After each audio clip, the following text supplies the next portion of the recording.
today we have reached my final day of having any involvement with the nonprofit world. Yay, it's been a long time coming. I've been saying I want to leave nonprofits for years now, and it seems that finally I am doing it. But it comes with a few more mixed feelings than I might have initially anticipated. First of all, I feel a sense of freedom. It's at least coming. I don't exactly feel the freedom yet, but I have to imagine that as time progresses, I'll start to feel a bit more free, a bit less bound to the strictures of having an employer. And I feel a bit of fear at the financial insecurity that is probably coming my way. And then I also feel just a bit of nostalgia at this being such an end of an era, because you see, it's been about 9 years since I first started working for a nonprofit. To understand this, let's just go back to the beginning.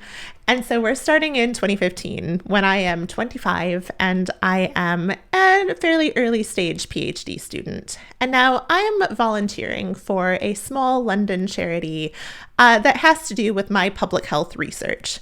And so I'm working for a community organization, volunteering along, happy, doing my stuff, gathering my notes, trying to interview people. And I learned that the organization I'm volunteering for is about to start up a mental health advocacy project. And I'm like, oh, that's cool. That's cool. I don't really think to apply. And then one day, the head of the organization comes to me and she says, oh, you're a public health person, right? And I say, yes, I am. And then she says, well, we have a mental health advocacy project starting up. And I say, yes, I do. And she says, well, we haven't received a lot of good applications for this coordinator role, so we would like you to apply for it. To which I'm like, what? Me? Wow. And so I write to my PhD supervisor being like, is this okay? And he says, yes. And so I apply and surprise, surprise, I get the job. And then I begin my new life as mental health advocacy coordinator for this London-based charity organization. And from the very start, I am loving what I'm doing. So this is a combination of direct service, working with clients, helping people access services they might otherwise have trouble to access, making appointments, filling out health-related benefits forms, also working with health professionals, helping them understand some of the barriers that members of certain marginalized communities might face in accessing their services. And I feel like I'm making a contribution to society. I feel like I'm making a difference in the world. I feel so important. I'm loving it. As time goes on, I start to get deeper into the organization. I start to do some policy work. That's all quite interesting and fun too. I'm going to all of these meetings with civil servants in Westminster. And I'm like, how did this happen to me? I'm an American. What? I'm going to all these meetings in Westminster. I once did a speech at the Houses of Parliament and I was just like, what? This is ridiculous. But it was so fun, so cool. I was amazing. And I really did feel I guess I'm one of the lucky ones. I'm one of these lucky people who in my 20s just happened upon something I really like doing. How amazing, how cool. And I was planning to probably do this for the foreseeable future, but then, life had other plans, or rather, immigration systems had other plans. And I was living in the UK courtesy of a student visa, and I was working in the UK courtesy of this same visa. And now, when I got to the end of my PhD program, my visa also was set to expire naturally, as they do. I went to talk to my employer to see maybe we could switch to a work visa, and we looked into it, and basically just for various bureaucratic reasons, it didn't work out. So I ended up having to leave that job very much against my will, very much feeling that I was leaving it off really just as I was getting into something, policy specifically, that I thought I might want to do with the rest of my life. And I was sad. I was really sad. And also add that to the fact that I had to leave London. I had to move back to the US. I was like, this is terrible. Everything's falling apart. But I was also like, you know what? I'm going to figure it out. I'm going to make it work. And I did try. I did try to make it work. And so what I did was I moved to New York thinking, oh, that seems like a good idea. Seems like as good a place as any to be. I'll just try to find something in New York that's kind of similar to what I was doing in London. Surely there are marginalized communities in New York who need health advocacy services, and I'm sure there are. However, I never quite got there. So I moved to New York. I started applying for jobs. I applied to tons of jobs. The problem I ran into was that I'd done like a very European specific topic for my PhD, and then I'd like worked in a very like UK, London specific context, and like try as I might to make clear the connections between all that I'd learned in the UK and what I could deliver in New York. Like I felt like no one was getting it. And on the off chance that I got so far as to have an interview with an organization, I wouldn't get the job. And then if they gave me feedback, they'd say, oh, well, yeah, you seemed great, but we wanted someone with more specific experience in whatever blah, blah, blah field they worked in. And I was like, okay, well, this is difficult, isn't it? Like, why didn't I just do something that was American specific if I have to live in the United States, apparently, for the rest of my life? And yeah, I don't know. I probably should have, but I just look at this as one of those things where it's like I couldn't know before I knew. I picked something that I was interested in that seemed exciting to me, and I did it, and then it didn't work out. So I'm in New York. I am just like completely struggling to get by. I am essentially unemployed for many, many months. I'm living off a little savings I have. I do some like little freelance editing jobs here and there to make ends meet, and it's hard. And so imagine my relief, of course, when I finally get a job offer to work with a nonprofit organization based in Brooklyn. I'm like, okay, cool. This will be great. I'm going to have some financial security. Now, the offer I'd received was for a job as the Communications and Development Associate for this organization. What that means in organizational hierarchy terms is it's kind of a relative low-level, entry-level position. I mean, by this point, yeah, like I had my PhD, and even though I think organizational hierarchies are really like useless and should be abolished, and no one person's work is more valuable or deserves more recognition than others, for all that I think organizational hierarchies are just useless. This one really pained me, actually. Because it seemed like, okay, well, why did I do all of those years of study and all of those years of work just to enter back into effectively an entry-level position at age 29 when I technically, if I wanted to, but I don't, if I wanted to, though, could put doctor in front of my name. Like, why am I doing this? And the answer was I was doing it for money. Like, I needed the money, and so I had to do it. Like, I had no choice but to take this job because it was the only one being offered to me, and so I did. But, oh, wow. It just felt like I'd negated all of my past. Like, I had just erased everything I'd done, and I was starting fresh, and I didn't really want to start fresh. I wasn't really in a place where I was in the mood to be completely starting fresh, but I had to. And so, still though, I thought I am going to make the most of this experience. I'm going to try to find something I like in this job. I'm going to try to find something I can do really well. I am going to try to enjoy it. Unfortunately, within about a month, I knew that like, ooh, this is really not what I want to do. Like, I don't like this at all. So in this job, you had the two sides. You had the communication side and you had the development side. The communication side, like the writing, maybe the more creative organizational communications thing, that was what I was more excited to do. The development side, the fundraising side, though, ended up being the bulk of the job. And I never wanted to be a fundraiser. I've never had the slightest bit of interest. I don't get into like the gamification of getting money. I just don't find it fun. And yet here I was with like the majority of what I did day to day being applying to grant applications, like managing relationships with like the hyper wealthy members of the organization's board, and trying to like get their wider networks to make high level donations to the organization. And I just hated all of it. I thought I was going into nonprofits to like escape this money obsession that kind of permeates our society, and to like escape from like this obsession with like profit and growth at all turns. And this was like a very much like growth oriented, in a way, profit oriented nonprofit, because I mean, yeah, like maybe the organization didn't profit, but certain members of the organizational staff, I think, definitely did, in like the sense that they got super high salaries for what they did. And I was like, this seems terrible. Like, this isn't what I want.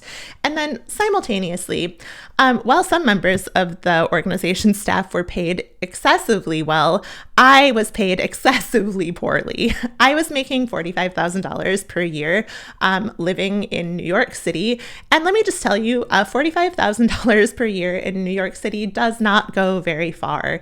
Even though I had a super cheap apartment that was completely infested with huge cockroaches, and I also like can't stand bugs, so I like had a really hard time living in that place. I was barely scraping by. I could like barely make ends meet. I was like still trying pretty hard to do a good job at this job I didn't want, but like I was struggling. I couldn't have any fun. Like, New York is supposed to be a fun place, but I couldn't go out and do anything. I just basically had to like sit in my apartment with the roaches. So I got to this point where I was like, something's got to be done. And so I wrote a nice, respectful email to my boss saying, hello, here is my financial situation. I would really like to discuss possibilities of a raise, potentially. To which I got the reply, well, we're doing an equity analysis of all organizational salaries, and you should find out in a few months if yours comes up in the equity analysis as one that is deserving of higher pay, and we'll go from there. And I'm like, okay, well, that doesn't help me right now, first of all. And also, it doesn't really show good listening to my concerns nor compassion for my situation. Let me also just say, like, the person writing this was like extremely just like out of touch with the day-to-day realities of what people living on lower incomes in New York City actually face. I mean, she may have grown up lower income, but she certainly was not low income then. And so I was just like, I want to quit. I want to do something else. It was also 2020 though, so I felt like I couldn't quit. I felt like I was absolutely trapped doing this job I hated for almost no money, and I was in the pits of despair day to day, but I couldn't do anything about it. And also, though, to make matters worse, after I became the troublemaker who raised the question of salary, I could just do no right. It was like everything I did was a mistake.